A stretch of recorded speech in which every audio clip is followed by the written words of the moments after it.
Ini bukan film superhero yang bikin kita pengen jadi pahlawan, tapi film ini bikin kita bertanya, seberapa rusak sebuah kota sampai keadilan terasa seperti ilusi.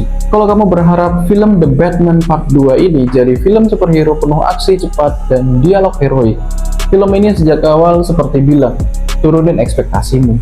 Ini mau ngomongin sesuatu yang lebih gelap. Film ini melanjutkan Gotham yang masih luka, bukan luka fisik, tapi luka sistemik, korupsi, ketakutan, dan rasa putus asa yang belum sembuh. Dan Batman lagi-lagi bukan solusi instan. Dia hanya gejala dari kota yang sudah terlalu lama sakit. Yang paling kuat dari film ini adalah atmosfernya. Gotham terasa lebih lembab, suram, dan menekan.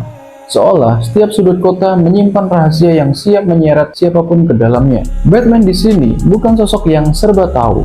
Dia sering ragu, sering terlambat, dan sering bertanya pada diri sendiri, apakah ini cara yang benar, atau aku hanya bagian lain dari kekacauan ini? Dan villain di film ini bukan tipe yang berteriak ingin menguasai dunia, tapi dia lebih tenang, lebih cerdas, dan justru itulah yang menakutkan. Karena ancaman terbesarnya bukan kekerasan, tapi kebenaran yang dipaksa untuk dilihat. Banyak adegan yang berjalan lambat, dialognya yang tidak berisik, namun setiap kata yang terasa punya bobot. Film ini percaya pada kesabaran penontonnya, dan itu jarang terjadi di film superhero. Secara visual, pencahayaannya gelap, bukan sekedar gaya. Ia menjadi bahasa, bayangan, hujan, cahaya, lampu kota dipakai untuk menggambarkan kondisi batin karakter-karakternya. Yang buat Batman Part 2 ini menarik untuk dibahas adalah keberaniannya tidak memberi jawaban mutlak. Tidak semua misteri terasa benar-benar selesai.